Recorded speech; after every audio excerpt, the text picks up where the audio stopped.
जय हिंद दोस्तों, welcome to our YouTube channel. This is Aryan Shukla. दोस्तों, आज की क्लास में हम प्रैक्टिस सेट सॉल्व करेंगे। इसमें आपके जीके के इंपॉर्टेंट क्वेश्चन होंगे, टॉप के क्वेश्चन होंगे। कुछ ऐसे क्वेश्चन हैं जो पुलिस कांस्टेबल की परीक्षाओं में कई बार पूछे गए हैं। क्लास को ध्यान से देखिएगा और जो क्वेश्चन ना आए उसे कॉपी में नोट डाउन कीजिए। एंड क्लास के अंत में अपना स्कोर ज़रूर बताइए कि आपके कितने क्वेश्चन राइट निकले। सबसे पहले क्लास को लाइक करिए, अपने फ्रेंड ग्रुप सभी जगह शेयर कर दीजिएगा ताकि ज़्यादा से ज़्यादा लोग जुड़ सकें। और जो फ्रेंड इस चैनल पर नए हैं वो चैनल को सब्सक्राइब करेंगे, बेल आइकन को प्रेस कीजिए ताकि सभी नोटिफिकेशन आप तक पहुंच सकें। चलिए शुरू करते हैं आज की क्लास। क्वेश्चन नंबर फर्स्ट के लिए आंसर करिए। इंपॉर्टेंट क्वेश्चन है, आपको एग्जाम में देखने को मिल सकता है। आपको बताना है मैथॉन बांध किस राज्य में है। बताइएगा मैथॉन डैम ये किस राज्य में स्थित है। ऑप्शन नंबर ए झारखंड में, option number B Andhra Pradesh में, ऑप्शन नंबर सी उत्तर प्रदेश में, या ऑप्शन नंबर डी महाराष्ट्र में। आपको बताना है मैथॉन डैम कहाँ पर स्थित है। इंपॉर्टेंट क्वेश्चन है, सभी लोग आंसर करिए। Very good. इसका right answer option number A होगा, झारखंड में। Yes, option number A correct answer है दोस्तों। मैथॉन डैम ये झारखंड में स्थित है, इसलिए option number A correct answer होगा।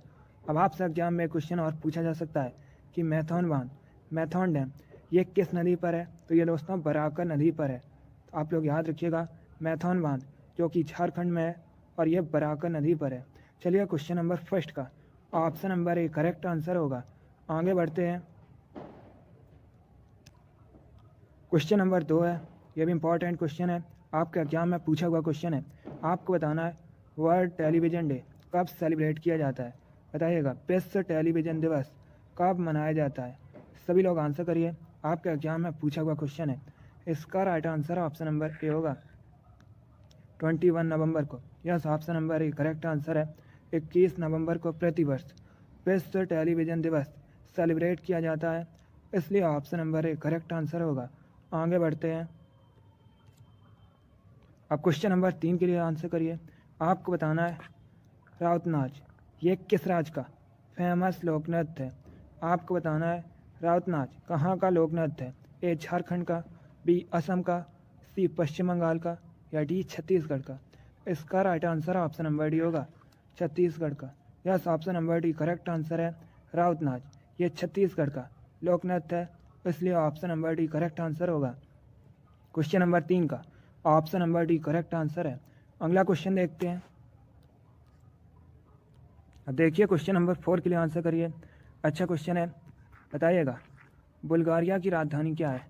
आपको बताना है बुल्गारिया की कैपिटल का नाम क्या है। सभी लोग आंसर करिए। आपके एग्जाम में जीके के इसी प्रकार के क्वेश्चन पूछे जाते हैं।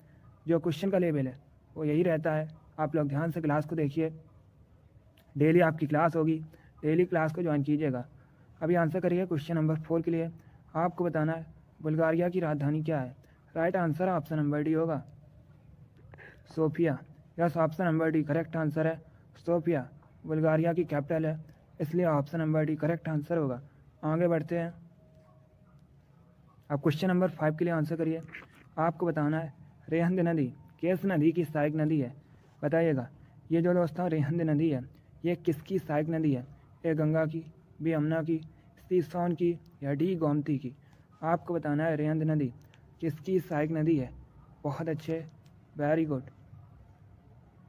Right answer option number C होगा, सोन की। Yes, option number C correct answer है। रेहंद नदी सोन नदी की सहायक नदी है, इसलिए option number C correct answer है। Very good. इसी प्रकार से आप लोग आंसर करिए। क्लास खत्म होने के बाद अपना स्कोर कमेंट बॉक्स में ज़रूर बताइए कि आपके कितने क्वेश्चन राइट निकले। आगे बढ़ते हैं। अब क्वेश्चन नंबर 6 के लिए आंसर करिए। बताइएगा हॉर्नबिल त्यौहार, हॉर्नबिल फेस्टिवल किस राज्य में सेलिब्रेट किया जाता है। आपको बताना है हॉर्नबिल त्यौहार किस राज्य में मनाया जाता है। ए मणिपुर में, बी मेघालय में, सी नागालैंड में, या डी असम में। बहुत अच्छे,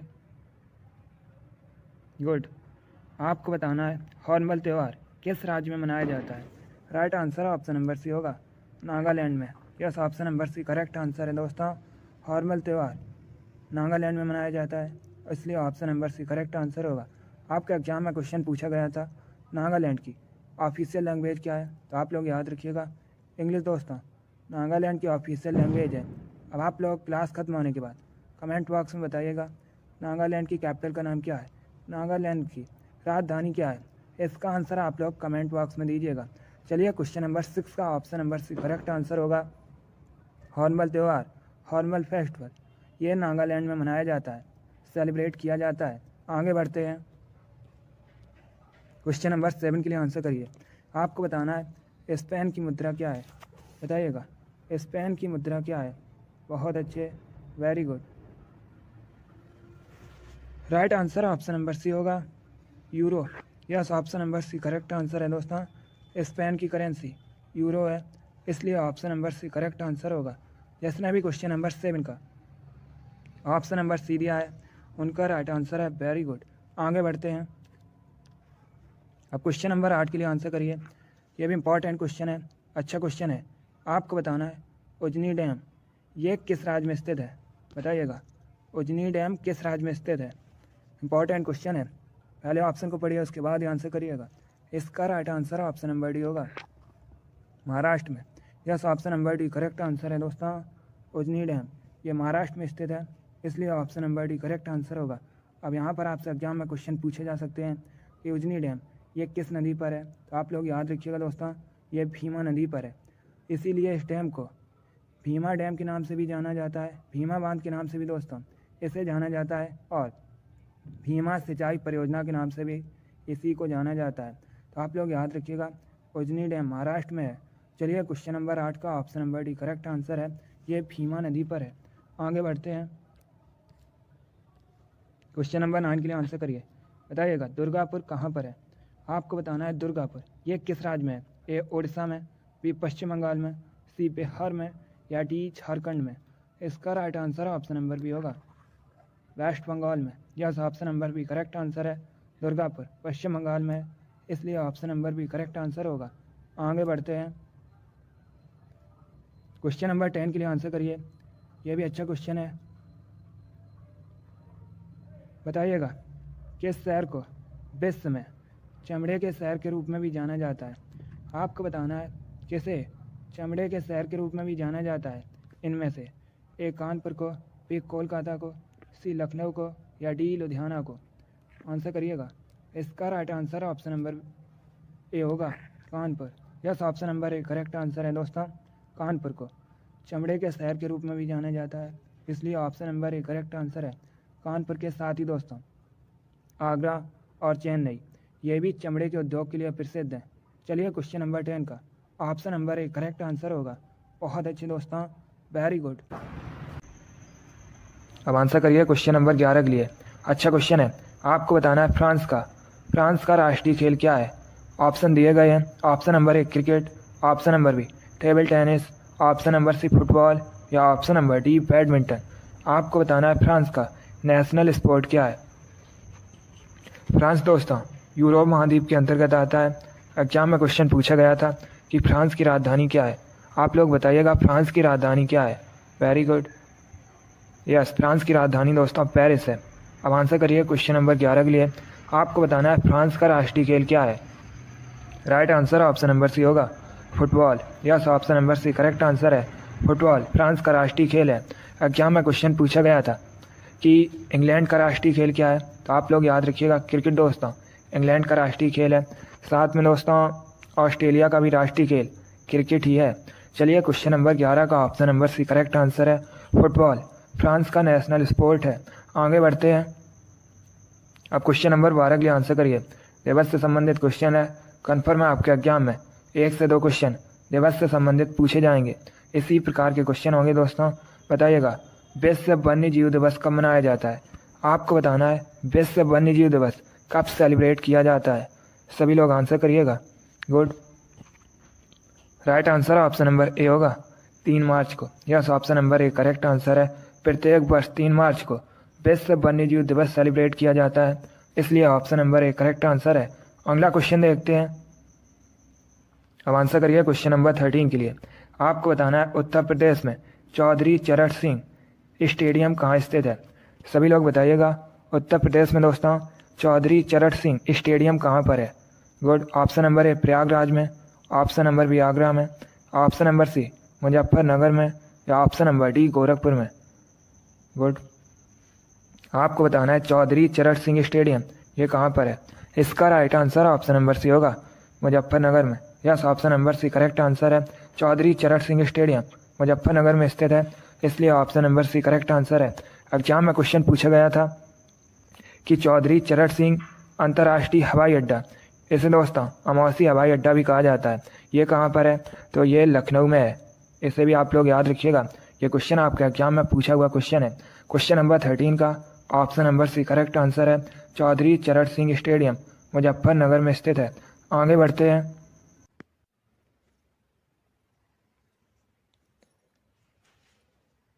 क्वेश्चन नंबर 14 के लिए आंसर करिए। अच्छा क्वेश्चन है, बताइएगा रडार यंत्र किस काम में आता है? आपको बताना है रडार किस काम में आता है।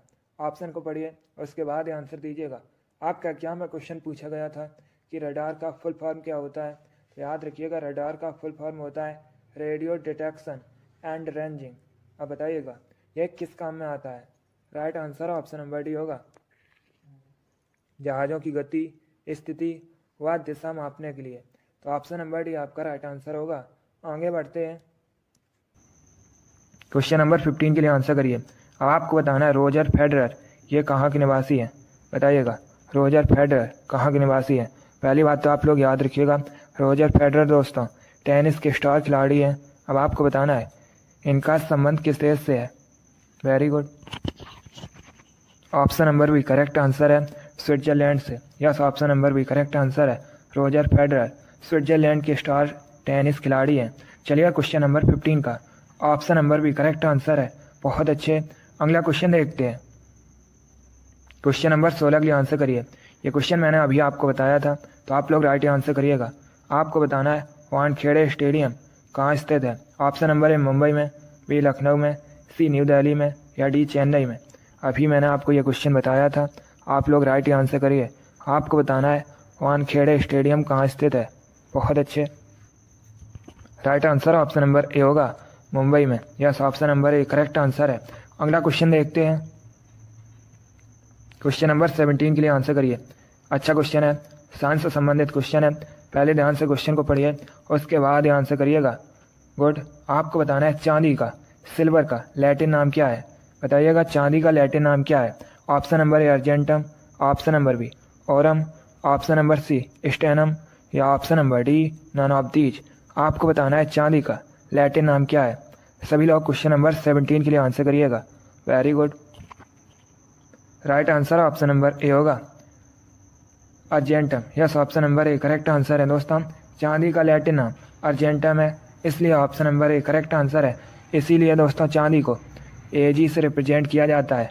और सोने का लैटिन नाम है स्टेनम दोस्तों, टिन का लैटिन नाम है। तो आप लोग इनके बारे में याद रखिएगा। इन तीनों ऑप्शन से आपके एग्जाम में क्वेश्चन पूछे जा सकते हैं। क्वेश्चन नंबर 17 का option number A correct answer है। चांदी का, सिल्वर का लैटिन नाम अर्जेंटम है। आगे बढ़ते हैं। अब आंसर करिए क्वेश्चन नंबर 18 के लिए।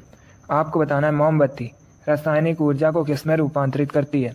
बताइएगा मोमबत्ती केमिकल एनर्जी को किस में रूपांतरित करती है। ए विद्युत ऊर्जा में, बी यांत्रिक ऊर्जा में, सी ऊष्मा और प्रकाश ऊर्जा में या डी नन ऑफ दीज इनमें से कोई नहीं। बहुत अच्छे, इसका right answer option number C होगा, ऊष्मा और प्रकाश ऊर्जा में। Yes, option number C correct answer है। मोमबत्ती रासायनिक ऊर्जा को ऊष्मा और प्रकाश ऊर्जा में रूपांतरित करती है, इसलिए option number C correct answer है। वेरी गुड, आगे बढ़ते हैं। अब क्वेश्चन नंबर 19 के लिए आंसर करिए। आपको बताना है मध्य प्रदेश का राजकीय फल क्या है। बताइएगा मध्य प्रदेश का राजकीय फल क्या है। बहुत अच्छे, इसका right answer option number A होगा, आम। Yes, option number A correct answer है दोस्तों, आम मध्य प्रदेश का राजकीय फल है। आगे बढ़ते हैं। क्वेश्चन नंबर 20 के लिए आंसर करिए। इंपॉर्टेंट क्वेश्चन है, आपके एग्जाम में पूछा हुआ क्वेश्चन है। आपको बताना है साइप्रस द्वीप कहाँ स्थित है। बताइएगा साइप्रस द्वीप कहाँ स्थित है। बहुत अच्छे, इसका right answer option number A होगा, भूमध्य सागर में। Yes, option number A correct answer है दोस्तों, साइप्रस द्वीप ये भूमध्य सागर में स्थित है। आगे बढ़ते हैं। क्वेश्चन नंबर 21 के लिए आंसर करिए। आपको बताना है कोटा किस नदी किनारे स्थित है। बताइएगा कोटा किस नदी के किनारे स्थित है। पहले आप लोग बताइएगा कोटा ये किस राज्य में है। सभी लोग जल्दी से आंसर करिए। आपको बताना है कोटा किस राज्य में है। उसके बाद बताइएगा कोटा किस नदी के किनारे बसा है। गुड, यस दोस्तों, कोटा राजस्थान का शहर है। अब बताइएगा यह किस नदी के किनारे बसा है। बहुत अच्छे, करेक्ट आंसर है ऑप्शन नंबर डी होगा, Chambal. Yes, option number D correct answer है, कोटा चंबल नदी के किनारे स्थित है। अगला क्वेश्चन देखते हैं। क्वेश्चन नंबर 22 के लिए आंसर करिए। आपको बताना है माई कंट्री माई लाइफ पुस्तक किसके द्वारा लिखी गई है। बताइएगा माई कंट्री माई लाइफ पुस्तक के लेखक कौन है। बहुत अच्छे, इसका right answer option number D होगा, Lal Krishna Advani. Yes, option number D correct answer है दोस्तों। माई कंट्री माई लाइफ पुस्तक के लेखक लाल कृष्ण आडवाणी है, इसलिए option number D correct answer होगा। अगला क्वेश्चन देखते हैं। क्वेश्चन नंबर 23 आपके सामने है, इंपॉर्टेंट क्वेश्चन है। आपको बताना है भारत के किस राज्य को मसालों का बगीचा कहते हैं। आपको बताना है भारत में किस राज्य को मसालों का बगीचा कहा जाता है। ए आंध्र प्रदेश को, बी केरल को, सी तमिलनाडु को, या डी उत्तराखंड को। गुड, इसका right answer option number B होगा, केरल को। Yes, option number B correct answer है, केरल को भारत में मसालों का बगीचा कहा जाता है, इसलिए option number B correct answer है। एक क्वेश्चन आपके एग्जाम में पूछा गया था, मैंने भी आपको ये क्वेश्चन कई बार बताया है कि केरल की ऑफिशियल लैंग्वेज क्या है। ये क्वेश्चन आपके एग्जाम में पूछा हुआ क्वेश्चन है, तो आप लोग याद रखिएगा मलयालम दोस्तों केरल की ऑफिशियल लैंग्वेज है। क्वेश्चन नंबर 23 का option number B correct answer है, केरल को भारत में मसालों का बगीचा कहा जाता है। अगला क्वेश्चन देखते हैं। क्वेश्चन नंबर 24 आपके सामने है। बताइएगा गीता रेस पुस्तक के लेखक कौन है। आपको बताना है गीता रेस नामक पुस्तक के लेखक कौन है। ए जवाहरलाल नेहरू, बी बाल गंगाधर तिलक, सी महात्मा गांधी, या डी सुभाष चंद्र बोस। आपको बताना है गीता रेस नामक पुस्तक किसके द्वारा लिखी गई है। बहुत अच्छे,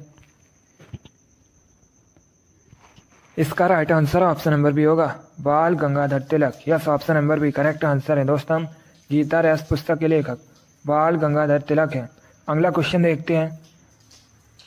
क्वेश्चन नंबर 25 आपके सामने है। अब आपको बताना है धनराज पिल्ले किस खेल से संबंधित हैं। बताइएगा धनराज पिल्ले किस खेल से संबंधित है। गुड, बहुत अच्छे, आपको बताना है धनराज पिल्ले किस खेल से संबंधित है। Right answer option number C होगा, हॉकी से। Yes, option number C correct answer है दोस्तों, धनराज पिल्ले एक भारतीय हॉकी के खिलाड़ी हैं, इसलिए option number C correct answer होगा। अगला क्वेश्चन देखते हैं। क्वेश्चन नंबर 26 के लिए आंसर करिए, इंपॉर्टेंट क्वेश्चन है। बताइएगा सलाल परियोजना किस नदी पर है। एक क्वेश्चन एग्जाम में पूछ लेते हैं कि सलाल परियोजना कहाँ पर है, तो याद रखिएगा दोस्तों ये जम्मू और कश्मीर में है। अब आपको बताना है ये किस नदी पर है। अच्छा क्वेश्चन है, बताइएगा सलाल परियोजना किस नदी पर है। Right answer option number D होगा, चिनाब नदी पर। Yes, option number D correct answer है, सलाल परियोजना जो कि दोस्तों जम्मू कश्मीर में है और ये चिनाब नदी पर स्थित है। अगला क्वेश्चन देखते हैं। क्वेश्चन नंबर 27 के लिए आंसर करिए। बताइएगा फ्लोरीन का परमाणु क्रमांक कितना होता है। आपको बताना है फ्लोरीन की परमाणु संख्या कितनी होती है। पहली बात तो आप लोग याद रखिएगा फ्लोरीन को दोस्तों एफ से रिप्रेजेंट किया जाता है। अब आपको बताना है फ्लोरीन की परमाणु संख्या कितनी होती है। वेरी गुड, बहुत अच्छे, इसका right answer option number C होगा 9। Yes, option number C correct answer है, फ्लोरीन की परमाणु संख्या 9 होती है। क्वेश्चन नंबर 27 का option number C correct answer है। आगे बढ़ते हैं। अब क्वेश्चन नंबर 28 के लिए आंसर करिए। आपको बताना है विश्व पर्यटन दिवस कब मनाया जाता है। बताइएगा विश्व पर्यटन दिवस कब मनाया जाता है। बहुत अच्छे, इसका right answer option number D होगा 27 सितंबर को। Yes, option number D correct answer है दोस्तों, प्रतिवर्ष 27 सितंबर को विश्व पर्यटन दिवस मनाया जाता है, इसलिए option number D correct answer होगा। अगला क्वेश्चन देखते हैं। क्वेश्चन नंबर 29 के लिए आंसर करिए। यह भी अच्छा क्वेश्चन है। आपको बताना है निम्न में से किस वेद में संगीत का वर्णन है। बताइएगा संगीत का वर्णन किस वेद में है। ऑप्शन दिए गए हैं, ध्यान से ऑप्शन पढ़िए, उसके बाद ही आंसर करिएगा। दोस्तों वेद 4 हैं, ऋग्वेद, अथर्ववेद, सामवेद, यजुर्वेद। एक क्वेश्चन एग्जाम में पूछ लेते हैं कि वेदों की रचना किस भाषा में की गई है। तो आप लोग याद रखिएगा वेदों की रचना दोस्तों संस्कृत भाषा में की गई है। अब बताइएगा किस वेद में संगीत का वर्णन है। Good, right answer option number C होगा, सामवेद में। Yes, option number C correct answer है। सामवेद में संगीत का वर्णन है, इसलिए option number C correct answer है। एग्जाम में क्वेश्चन पूछा गया था कि सबसे प्राचीन वेद कौन सा है। तो याद रखिएगा दोस्तों ऋग्वेद सबसे प्राचीन वेद है। और एक क्वेश्चन एग्जाम में पूछा जाता है कि गायत्री मंत्र का उल्लेख किस वेद में है। तो आप लोग याद रखिएगा ऋग्वेद में दोस्तों गायत्री मंत्र का उल्लेख है। चलिए क्वेश्चन नंबर 29 का option number C correct answer है, संगीत का वर्णन सामवेद में है। आगे बढ़ते हैं, क्वेश्चन नंबर 30 के लिए आंसर करिए। आपको बताना है किसे एशियाई नोबेल पुरस्कार के नाम से भी जाना जाता है। बताइएगा किसे दोस्तों, या किस पुरस्कार को एशियाई नोबेल पुरस्कार के नाम से भी जाना जाता है। Option number A Ramon Magsaysay पुरस्कार, option number B Shanti Swarup Bhatnagar पुरस्कार, ऑप्शन नंबर सी ऑस्कर पुरस्कार, या option number D none of these, इनमें से कोई नहीं। क्वेश्चन नंबर 30 के लिए आंसर करिएगा। बहुत अच्छे, इसका right answer option number A होगा, रहमान मैग्सेसे पुरस्कार। Yes, option number A correct answer है। रहमान मैग्सेसे पुरस्कार को एशियाई नोबेल पुरस्कार के नाम से भी जाना जाता है, इसलिए option number A correct answer है। यह भी इंपॉर्टेंट क्वेश्चन है, आपको एग्जाम में देखने को मिल सकता है। आगे बढ़ते हैं, क्वेश्चन नंबर 31 के लिए आंसर करिए। बताइएगा ओणम किस राज्य का प्रमुख त्यौहार है। आपको बताना है ओणम दोस्तों किस राज्य का मेन फेस्टिवल है। ए असम का, बी मिजोरम का, सी केरल का, या डी नागालैंड का। सभी लोग आंसर करिएगा। गुड, इसका right answer option number C होगा, केरल का। Yes, option number C correct answer है दोस्तों। ओणम केरल का एक प्रमुख त्यौहार है, इसलिए option number C correct answer होगा। अगला क्वेश्चन देखते हैं, क्वेश्चन नंबर 32 के लिए आंसर करिएगा। ये क्वेश्चन आपके एग्जाम में पूछा हुआ क्वेश्चन है, इसी प्रकार से पूछा गया था। आपको बताना है निम्न में से किसे भारत रत्न नहीं मिला है। बताइएगा किसे इनमें से दोस्तों भारत रत्न नहीं मिला है। भारत रत्न भारत का सर्वोच्च नागरिक पुरस्कार है, ये दोस्तों राष्ट्रपति द्वारा प्रदान किया जाता है।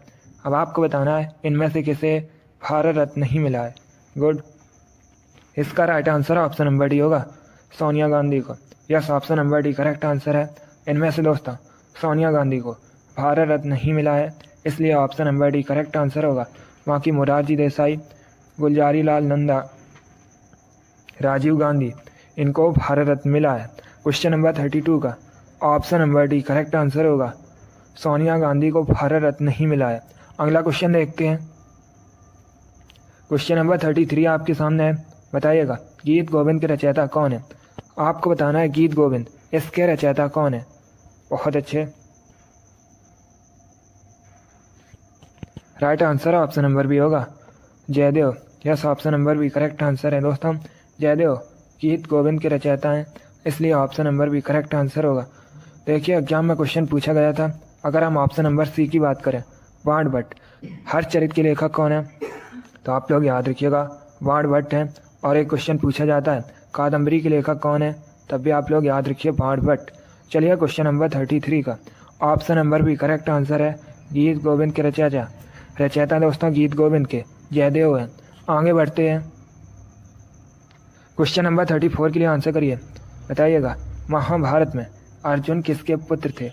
आपको बताना है महाभारत में दोस्तों अर्जुन किसके पुत्र थे। एग्जाम में क्वेश्चन पूछा जाता है कि महाभारत को और किस नाम से जाना जाता है। तो आप लोग याद रखिएगा महाभारत को दोस्तों जय संहिता के नाम से भी जाना जाता है।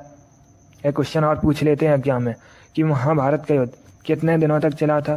तो याद रखिएगा 18 दिनों तक दोस्तों महाभारत का युद्ध चला था। अब बताइएगा आप लोग महाभारत में अर्जुन किसके पुत्र थे। Right answer option number B होगा, पांडु का। Yes, option number B correct answer है। आगे बढ़ते हैं, क्वेश्चन नंबर 35 के लिए आंसर करिए। आपको बताना है भारत में किसान दिवस कब सेलिब्रेट किया जाता है। यह भी अच्छा क्वेश्चन है। आपको बताना है भारत में किसान दिवस कब मनाया जाता है। क्वेश्चन नंबर 35 के लिए आंसर करिएगा।